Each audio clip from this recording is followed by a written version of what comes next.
शुरू होता है, हमें दिखाया जाता है कुछ लोग वहाँ पर बैठकर उसी जगह के बारे में बात कर रहे होते हैं। तभी एक लड़का उन लड़कियों से कहता है यहाँ पर मैं दूसरी बार आया हूँ। और वो कहता है भाई ये भी जानता था कि मेरे पैर में चोट लग गई है और ये सिर्फ मेरे कोवर्कर जानते थे। फिर हमें ताकमी और पुल का दिखाया जाता है। पुल का कहता है क्या तुम्हें कुछ पता चला? तो ताकमी कहता है मैंने पूरी रात उस सिंबल को देखने में बिताई लेकिन मुझे कुछ नहीं मिला और हालांकि मुझे लगता है ये एक सीरियस केस का हिस्सा था और इसमें सेफ्टी पुलिस भी इन्वॉल्व है और इंस्पेक्टर होशोरोगी उसका पता लगाने के दौरान लापता हो गया। फिर उपैन लगता है ठीक है यह ज्यादातर सही है, मेरे मिलने से ठीक पहले उन्होंने मुझे पा लिया। अब बाकी आप जानते हैं और जिन लोगों ने मुझे इस बिल्डिंग में मारा था वो शायद हायर असासियन थे। फिर ताकमी कहता है यदि कोई आई इंस्पेक्टर इस मामले पर था तो क्रिमिनल एक पुलिस वाला रहा होगा। ताकमी कहता है कि मैं कहूंगा कि हम इसमें पहले से इन्वॉल्व हैं। तो पुल का कहता है पुल का और शिनोयामा के बारे में क्या? हाँ मुझे उनकी चिंता है। और साइली सब कुछ सुन रहा होता है और वो कहता है तो ये होशोरोगी भी शामिल है लेकिन पुलिस में करप्शन है। ये बदमाश क्या लड़ने की कोशिश कर रही है। और वहाँ पर साई आती है और वो कहती है मैं भूख से मर रही हूँ। तो वो कहता है मैं अभी आता हूँ। और वो कहता है फिर भी उनकी बातचीत में अजीब तरह के ठहराव है। क्या मुझे फिर से मैकेनिकल पेंसिल सुनाई देती है? और वो कहने लगता है मैं अपना मैसेज सही पर्सन को देने में सक्षम था। तो ताकमी कहता है तुम्हारा मतलब उस डिटेक्टिव से है सुबह की ईवानू में। और वो कहने लगता है हालांकि ये मेरे पछतावे से एक है, मैं चाहता हूँ इसे सौंप दूं। हमने इस मामले को एक साथ आगे बढ़ाया और हमें शिंजी को पुलिस स्टेशन दिखाया जाता है जहाँ पर मीटिंग बैठी होती है। और सुबह की कहता है एक इन्वेस्टिगेटर को शब्द को हल्के में नहीं लेना चाहिए और मुझे आशा है कि आप समझ गए होंगे कि उसके मामले में मेरे पास कोई भी ऑप्शन नहीं है और किसी भी चीज पर जो उसके इंटरेस्ट को पकड़ती है वो है बस सिंबल। और यदि हम इस सिंबल का अनुसरण करते हैं तो सॉलिटेयर बाद में हमारे रास्ते पार करने की संभावना है। और कुछ ऑफिसर्स कहने लगते हैं यहाँ पर शिंजी को पुलिस वाले क्या कर रहे हैं और यहाँ तक कि रिजल्ट हो जावा एक ढीले कैनन कन्वेंशन की तरह है। और बकवास के बाद उसने उस आईए इंस्पेक्टर के साथ हड़कंप मचा दिया। और यह कौन सोचता है कि वह हमें लेक्चर देने वाला है। पुल का दिखाया जाता है जो कि उस आदमी का फॉर्चून बता रहा होता है। और वो कहता है तुम्हारा जहाज 8 नंबर में डूबी अंधे की चट्टानों पर टेकने वाला है और इससे पहले कि वह डूबे तुम्हें दूसरे जहाज में सवार होना चाहिए। तो वो आदमी कहता है मैंने अपने शरीर में इस बारे में कुछ भी नहीं बताया लेकिन आपने सब ठीक किया और वो पर्सन और कोई नहीं सॉलिटेयर होता है। और वो कहता है शायद वह का ताकमी जिसे नैनी ने मेंशन किया था। और वो कहता है इतने कम समय में इसके बारे में पता लगाना इम्प्रेसिव है। और वो कहता है ये फॉर्चून टेलर सिर्फ एक मॉर्टल है। तो पुल का कहता है क्या मैंने ऐसा कुछ कहा जो तुम्हें चौंकाने वाला है और क्या तुम्हारे पास मेरे लिए कुछ क्वेश्चन है? सॉलिटेयर कहता है क्या तुम उस सिंबल के बारे में जानते हो? एक सॉलिटेयर ने पता लगाने के लिए 300 मिलियन येन की पेशकश की है। क्या आपको लगता है कि आप देख सकते हैं कि वास्तव में क्या है? तो पुल का कहता है मुझे डर है कि यह मेरी दृष्टि से भी परे है। और पुल का कहता है इस सिंबल के बारे में कुछ ठीक नहीं है। और फिर पुल का क्रिस्टल बॉल चमकने लगता है और वो कहता है मैं अब इसका खुलासा करूँ। रुपेन अपने आप चलने लगता है और एक पेज पर सिंबल बना देता है। तो सॉलिटेयर कहता है उसकी फॉर्चून से ज्यादा उसका मैजिक दिलचस्प है। तो सॉलिटेयर कहता है हर एक प्रॉपर सिंबल में एक लाइन कम होती है। फिर सॉलिटेयर कहता है मुझे काट लिया, मुझे विश्वास नहीं हो रहा। और वो कहता है रुको इतनी जल्दी मत करो, वह एक सीक्रेट सोसाइटी का सहयोगी है, इतनी लापरवाही से खुद को उजागर करेगा। और पुल का कहता है मुझे पता है मैं रोक दूंगा, मैं सहयोग के रूप में और कुछ नहीं दे सकता और कुछ चीजें जो मैं बर्दाश्त नहीं कर सकता और उस गलत सिंबल को इग्नोर करना सही नहीं लगेगा। और बेशक मुझे फर्क करने के लिए सॉलिटेयर को खुद ठीक करना होगा। तो सॉलिटेयर वहाँ से उठ के जाने लगता है लेकिन पुल का कहता है एक आखिरी बात और क्या आप किसी ऐसी लड़की को जानते हो जिसकी पिगलेट है और व्हील चेयर को इस्तेमाल करती है? तो फैंडम सॉलिटेयर शौक में आ जाता है और वो क्या कह रही है मुझे समझ में नहीं आता लेकिन वह तुम्हारे चलने के रास्ते से व्यतीत दिखाई देती है और उसका घोस्ट व्हील चेयर का रूप धारण कर रहा है और उसने ऐसे लंबी समय तक इस्तेमाल किया होगा और वह अब बातचीत करने में सक्षम नहीं लगती। तो सॉलिटेयर कहता है कि मेरी गार्डियन एक्सपर्ट होनी चाहिए। तो सॉलिटेयर कहता है अगर मुझे उस विवरण में से कोई याद आता है तो मैं निश्चित रूप से उसका सम्मान करूंगा। तो बोला कहता है बेहतर होगा कि उसे आगे बढ़ने के लिए मजबूर ना कर। वहाँ से सॉलिटेयर बाहर आ जाता है और वो कहता है तुमने हमेशा साजिश की है फॉर्चून टेलर। मैंने सोचा था कि वह एक धोखेबाज था, वो हॉट रीडिंग को अलौकिक बता रहा था लेकिन फिर वह उसके बारे में कैसे जानेगा, वह क्या देख सकता है? वहाँ से बाहर आ जाता है और वो कहता है यहाँ पर तो बारिश हो रही है। सॉलिटेयर कहता है पानी मेरे मेकअप को खराब कर देगा। फिर बुलगा कहता है क्या अजीब इत्तेफाक है, दो लोगों ने एक ही सवाल पूछा। सीन शिफ्ट होता है, मेरे जो सुबह की दिखाए जाते हैं और रेस कह रहा होता है मेरे पास सॉलिटेयर जांच पर अपडेट है और हमारे पास सड़कों पर 100 जांच करता है और हम निगरानी कैमरों की जांच कर रहे हैं और हमने उसे जाने के लिए कम जगहों के साथ छोड़ दिया है। और रेस कहता है लेकिन हमें अभी पता नहीं है कि वह क्या हासिल करने की कोशिश कर रहा है। तो सुबह कहता है हम जानते हैं कि अभी उसका ध्यान किस पर है और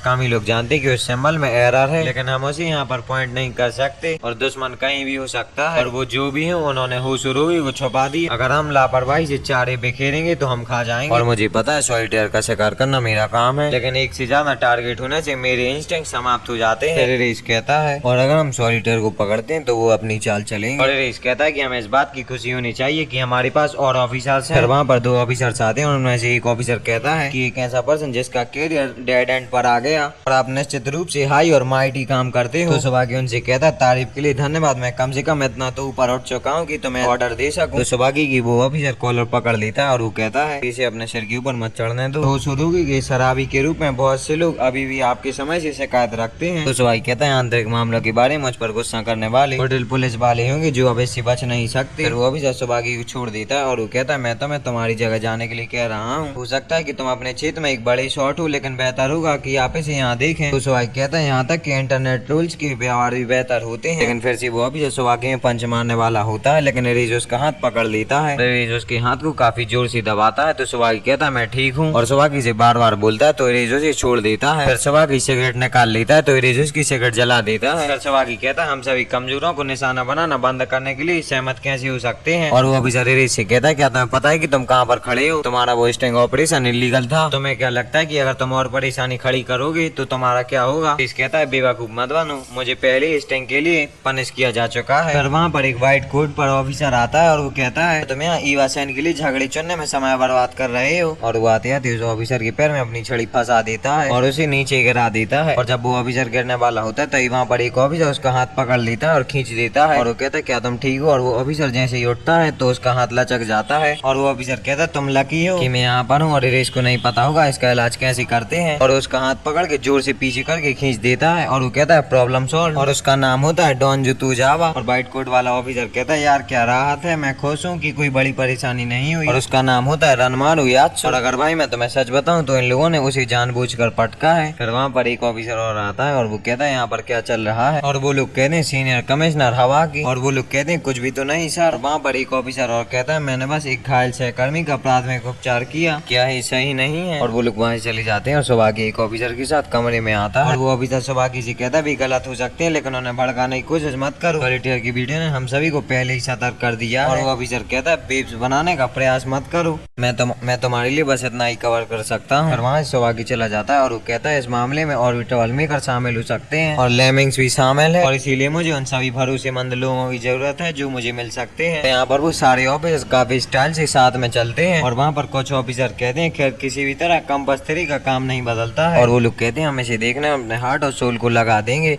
और इस टाउन की रक्षा करेंगे। फिर सीन शिफ्ट होता है, हमें सावली दिखाया जाता है और वो कहता है विश्वास नहीं हो रहा, यहाँ तक कि खुफिया नेटवर्क भी होश रोगी को ढूंढ सकता है। तभी उसको छत पर कदमों की आवाज आती है और छत पर फैंटम सॉलिटेयर होता है। और वो कहता है मेरी दुश्मनों को जानने का तनाव इंतजार में पड़ा हो सकता है। और माँ नेडुगावा टेम्पो के काम अब सार्वजनिक क्षेत्र में है। लेकिन तभी वहाँ पर सावली आ जाता है, वो सॉलिटेयर के ऊपर कुछ कुनाई फेंक के मारता है लेकिन सॉलिटेयर अपने ताशों से उसे रोक लेता है। और सॉलिटेयर कहता है कि तुम जिस ऑर्गेनाइजेशन से संबंधित हो और उस सिंबल के बारे में फॉर्च्यून टेलिंग और कॉर्पस गॉड या मैं कहूँ पोल का सीनोयामा। सावली कहता है प्लीज मुझे उस वीकलिंग से मत जोड़ो। और हमें दिखाया जाता है पोल का सोरा होता है लेकिन मछली वाला पोल का उठ जाता है। फिर सीन शिफ्ट होता है, फायर ब्रीथिंग बग वाला मैसेज दिखाया जाता है और उस बिल्डिंग के नीचे एक पर्सन पोएम गा रहा होता है और पोल का कोई सपना या मेमोरी देख रही होती है। हमें दिखाया जाता है कोई कह रहा होता है जल्दी करो सेना को गड्ढा निकल गया। और जनरल टेरिल के बारे में क्या, बॉम्बे का ड्रैगन ने उसे और उसकी पूरी ताकत को अपने कब्जे में ले लिया। फिर हमें एक स्केलेटन दिखाया जाता है जो कि कह रहा होता है मैंने उसे कहा कि ड्रैगन पर भरोसा नहीं किया जा सकता। फिर वहाँ पोलर टीचर आ जाती हैं और वो कहती हैं बेवकूफ तुम क्या कर रहे हो। और वो कहती हैं मुझे इन मूर्खों की सेल्फ इन्फ्लिक्टेड डाउनफॉल में शामिल होने का कोई भी स्वाद नहीं है। और वो कहती हैं तुम्हें भी तैयार हो जाना चाहिए मुक्त जीवन जीने के लिए और साम्राज्य के पट्टे से दूर। और ईमानदारी से मेरे पास और तुम्हारे पास एक पुराना कंकाल था लेकिन मानसिक रूप से तुम अंत तक बच्चे ही थे और मुझे लगता है तुम अंततः बड़े हो जाओगे और हमारे पास अनलिमिटेड टाइम है। और वो अपने टीचर से कहता मुझे माफ कर दो, मैं फेल रहा, मैं उनकी रक्षा नहीं कर पाया और मैं उन्हें नहीं बचा सका और आपने मुझे जो भी पावर सिखाई है मैंने उन्हें कलंकित कर दिया और मुझे साम्राज्य से किसी का भी सामना करने में शर्म आती है और मैं दुनिया का दुश्मन बन गया और मैं दुनिया से भाग गया। मुझे अब किसी के लिए स्नेह महसूस नहीं हुआ। लेकिन फिर वहाँ पर उसका दोस्त आ जाता है और वो कहता तुम हमेशा से मंद बुद्धि हो। हम प्रेजेंट में आते हैं, मछली वाला पुल का जगा रहा होता है, पुल का जाग जाता है। पुल का कहता मुझे कुछ जलने की स्मेल आ रही है और वहाँ पर फायर ब्रीथिंग बग वाला मैसेज लिखा होता है। तो पुल का कहता है क्या आप तुम भूतों से डरते हो? और नहीं, अगर इसके पीछे कोई भूत होता तो मुझे पता चल जाता। फिर पुल का उस मैसेज को छू के देखता है तो वो कहता है ये तो गरम है। फिर उसे एक कॉल आता है और हमें दिखाया जाता है छतरी वाला बोल रहा होता है क्या यह पुल का सीनोयामा और साबरमोंट का बास्टर्ड चाइल्ड? तो पुल का कहता तुम उस नाम को कैसे जानते हो? फिर हमें सॉलिटेयर दिखाया जाता है जो कि कह रहा होता है मुझे इस तरह फॉर्च्यून के साथ खेलने के लिए मजबूर कर रहे हो। तो साइली कहता है क्या वो वांटेड क्रिमिनल नहीं है जिसके बारे में हर कोई बात कर रहा है? और वो कहता है खैर जो भी हो मैं एक बार तो मैं पकड़ लेता हूँ, मैं पूछताछ के लिए अपना समय ले सकता हूँ। तो सॉलिटेयर कहता जल्दबाजी मत करो बच्चे। और सॉलिटेयर कहता तुम अभी